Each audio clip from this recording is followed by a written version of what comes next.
So today's topic is going to be finding zeros and solving inequalities when we are looking at a rational function. So first thing, right? We have a rational function, and we talked before, a rational function is just a quotient of two polynomials. So we're going to call the polynomial on the top g of x and the one on the bottom h of x, okay?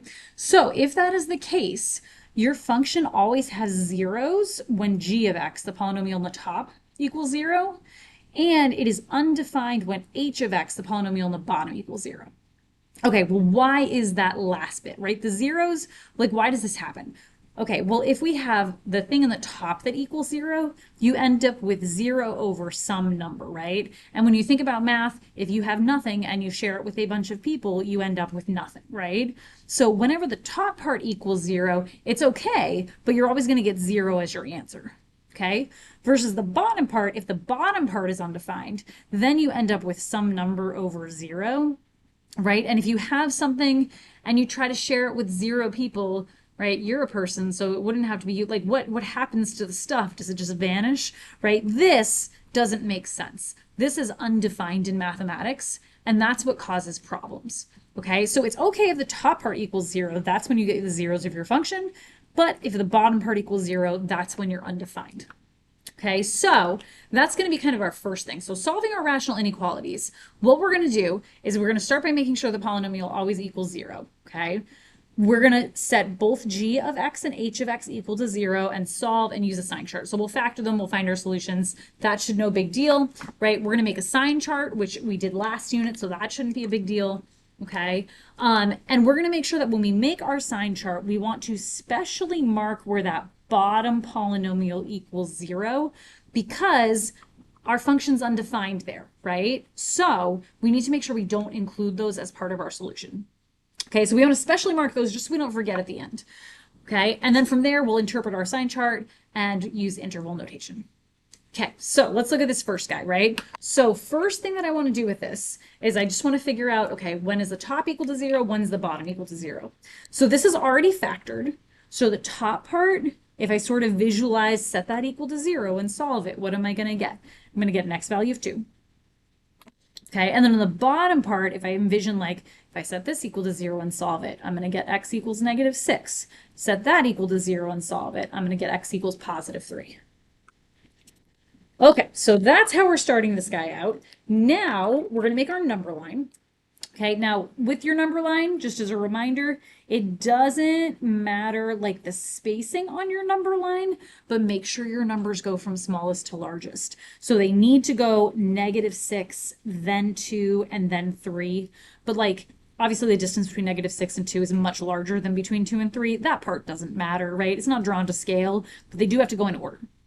Okay, and then I'm going to list those 3 numbers back up here. Doesn't matter if they're in the same order or not. I just generally tend to do that just for the sake of my own brain keeping track of things. And then we want to do this specially marking where h of x equals 0 thing, right? So we got -6 and 3 from the bottom. So I like to put like little stars there just to remind myself later when I go to read the solution that those are excluded. Okay, so let's make our sign chart. -6 came from here. That's got a positive slope. Positive slopes start low and go high. So this is going to start low, and then once it gets past itself, it switches to being high. Okay, 2 came from here. Positive slope. Starts low, goes high, right? When it gets to itself, switches.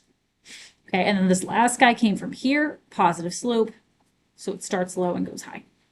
So then when I look at all my signs, that's going to work out negative. That'll be positive. That'll be negative. That'll be positive. Right? Lovely. All right, so now we just got to interpret our answer. So I am looking for when this function is larger than or equal to 0. So which numbers are bigger than 0? Negatives or positives? Positives, obviously, right? So I want this section and this section. Those are going to be my answer for this guy. Okay, so we're going to go ahead and use the interval notation. Quick reminder, interval notation, brackets if you have an equal to, parentheses if you don't, right? With the exception of, remember how we marked these special guys? So normally I would put -6 and get a bracket, but because we said that's one of our undefined values, right? It made the bottom part equal 0. That can't be part of our solution. So even though I have an equal to here, that -6 is going to get excluded, and he's going to get a parenthesis. The 2 is okay. The 2 came from the top. That can be part of our solution. So that one's going to get a bracket because of the equal to. Okay. Similarly, this section here, we're starting with 3, but 3 is one of our excluded values. So it's going to get a parenthesis even though there's an equal to in my inequality. And then from there, we're just going to positive infinity, which always gets a parenthesis. All right, and that's it. Okay, the second guy, we're going to start by factoring this. So the top part, difference of two squares, right? So it's going to be x plus 2 times x minus 2. And then the bottom part, our leading coefficient's just a 1 here. So I can just find two things that multiply to 25 and add to -10. So -5 and -5. Okay, and then we're going to find our solutions. When is this equal to 0? Right. Sorry, I forgot to copy down the less than 0. All right, well, the top part is going to be equal to 0 when x is either 2 or -2. Right? And then the bottom part is going to be equal to 0 when x is 5.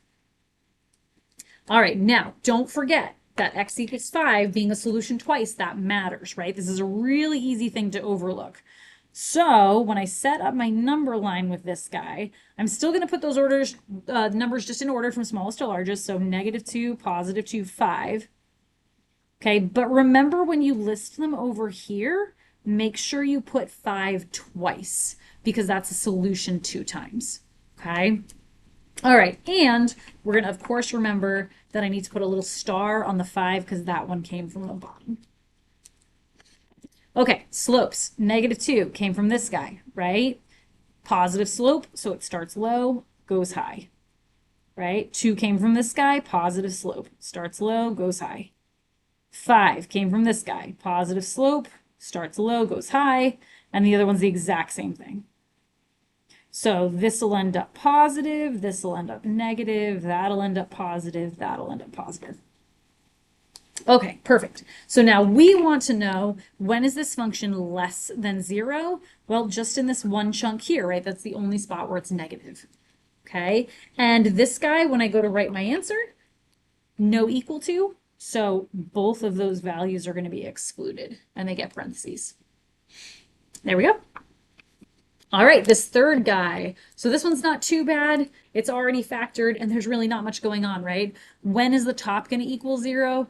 Never. It's a 2. There's no variable to make it equal 0. So that one's never going to equal 0, but the bottom part will equal 0 at 3. Okay, so now we're going to make the stupidest sign chart ever, right? So here's my sign chart. Here's my only value, right? It's got a positive slope, so it goes from low to high. Okay, so this section will be negative. This section will be positive. Oof, that was a tough one. So we want to know, when's this bigger than 0? Just in this one section here. Okay, I did forget to put my little star on, right? I meant to put my little star to remember to exclude that. Luckily, I remembered because this was such a short one, right? So that's going to get a parenthesis on my 3 because it's an excluded value, also because there's no equal to. So it would have been either way, but always really, really good idea to make sure you exclude those values. And then it's just going up forever from there. Okay, and then our next guy here. So when I go to solve this one, we're going to do the same thing. The top part will never equal 0. Bottom part only at 1. But remember, that's a double solution. So when I make my number line, I'm only going to have the one number on it, but I'm going to list it twice. Okay, it came from the bottom, so I need to make sure I marked that. And my slope is positive, so from low to high. So this section will be positive. That section is also positive. All right, well, that's weird. So if both sections are positive, what does that tell me? When is my function less than or equal to 0? Well, never, right? This is an excluded value. And then these sections are both at positives. So this is an example of one that has no real solution. And don't worry, we're not going to worry about imaginary solutions. All right, so that's how we use a sign chart when we're solving a rational inequality. Okay, we're going to do one more thing. Okay, and this is just looking at a graph and being able to solve an inequality just by looking at the function. Okay, so this first one that we're going to do is I want to know, when is this function smaller than or equal to 0? Okay, so remember, f of x is kind of like the same thing as y, right? So this is similar to saying when is y less than or equal to 0? So what part of my function makes my y less than or equal to 0? Well, it's whenever you're below the x-axis, right? So this whole section, that is where my function is below 0, right? My y values are less than 0. So, sorry, just making sure I was right that it was less than. When does that happen? It happens in this little chunk here, and then we kind of jump over and it happens again here. Okay, so we need to describe those two little yellow pieces there. All right, we're going to describe this by its x values, okay, and we're going to describe it in limit notation. I'm sorry, interval notation. Okay, so where am I coming from? What's my farthest over x value on this piece? Well, my asymptote, right? This is approaching that asymptote forever, but never reaching it. So -3 is my boundary on that side. And since it's an asymptote, we're never actually reaching it. So it's not part of my solution. All right, it seems to cross over at -1, right? That's the point where it switches and starts being positive. So my next value is going to be -1, and I do want to include that as part of my solution. So bracket. Okay, and then to describe this chunk starts at 2. So it starts as an x value of 2, bracket, because I want to include it as part of my solution. And it goes until I reach my asymptote at 3, which I do not want as part of my solution because it's an asymptote. Sorry, I'll use a different marker for the next color. Okay, so we got that part. So our next one that we're trying to figure out is we want to know, okay, when is f of x going to be bigger than 3? All right, so when's f of x bigger than 3? So again, this is the same thing as saying when are your y values bigger than 3? So what am I looking at with this guy? Well, there's a y value of 3, and I want any time that the graph is bigger than that. So where's my graph bigger than that? It's bigger than that here, and again here. Okay, so let's describe that using our interval notation. What's my farthest over x value? It looks like it's like -4. I'm not going to try to trick you and be like, aha, it's really -3.9, right? Like it's -4, that's fine, right? So we're starting with -4, right? I don't want that included as part of my solution because there's no equal to. And it goes until you hit that asymptote at -3. And asymptotes always get parentheses. This side starts from the asymptote at 3. And it goes until, okay, well, here's 4. It's definitely not at 4, right? I'm going to call that like 3.5. That's good enough. Again, I'm not trying to trick you. I'm just trying to see if you can look at the graph and sort of figure out what's happening here. Okay, and no equal to, so parenthesis. All right, and then this final one here. So this guy, I want to know, when is this function bigger than or equal to 1? All right, and again, that is the same as saying, when is my y bigger than or equal to 1? Right, well, where's that happening? Well, it's at that asymptote, right? It's anything that's above that asymptote. So for the pink one, I'm going to need all of this, including that green stuff that we did on the last one, right? So all of this stuff is going to be where my function's bigger than or equal to 1. Cool, so how do I describe that? Well, my farthest over x value from here is negative forever, so negative infinity. And it goes until we hit our asymptote at -3. Okay, that's an asymptote, so it gets a parenthesis even though we have an equal to. Okay, and then this chunk starts from the asymptote at 3, and it goes till positive infinity, just keeps on going forever. So this one, even though there's an equal to, it's all parentheses because it's either asymptotes or infinities. Okay, and that's all there is to reading one of these graphs. It's a little bit weird to wrap your head around, mostly because you're looking at the y values to figure out what part of the graph you're talking about, and then describing it using the x values. And that tends to mess with people's brains. But if you practice it a little bit, it's not too bad.